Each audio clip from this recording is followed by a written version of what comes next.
Hello everyone, this is Flavia and thank you for stopping by. Today we will be opening door number 2 of Spellbinder's 2024 Crafty Advent Calendar. If you missed day 1, you can click on the link on the top right corner to watch that video as well. When I first opened this door and saw this floral image, I thought this would be another die set, but to my surprise it is actually a mini stamp set. I store all of my stamp sets the same way I store most of my die sets, which are inside Avery Elle plastic storage pockets. Inside this pocket, I will also add a piece of cardstock where I can write down some information about this stamp set and adhere this image that I cut out from door number 2 for future reference. I began by prepping my cardstock with some anti-static powder because I am planning on stamping these images with pigment ink so I can later heat emboss with holographic embossing powder, which will add a lot of sparkle to these floral images.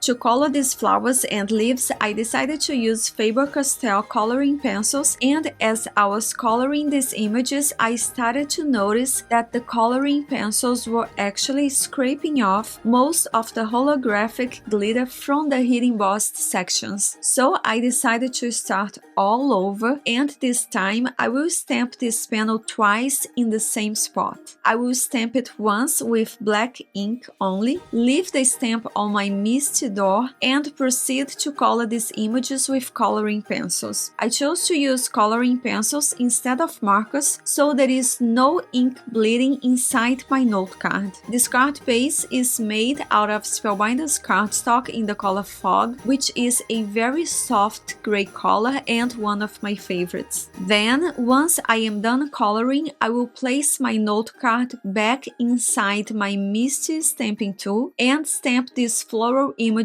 one more time with pigment ink, making sure to prep the front panel with anti-static powder this time to keep the embossing powder from sticking all over this panel. Since I did not remove the stamp from my Misty stamping tool, this time I will be able to stamp in the exact same spot as I did before. Unfortunately, since I had removed the clear stamp from the stamping tool, I was not able to save my previous panel because I could not stamp these images again in the same spot. So after stamping this note card a second time in the same spot, I will now add Ranger holographic embossing powder on top and heat set it with my heating gun to melt all of the powder and make the stamped images very glossy and shiny. Inside the note card, I will add 2 white panels where I can write a personal message later. I stamped one corner of each white panel using that same floral stamp and black ink. And I also stamped the flap of the white envelope to bring everything together. Here is a closer look at the completed note card, and I hope you enjoyed this video. If you're also creating with the Spellbinder's Advent Calendar, make sure to tag me on Instagram so I can see what you create. If you're interested, I have a list of all products used today in the description box down below, and make sure to tune in tomorrow for the review of door number 3. Thank you so much for watching and have an amazing day.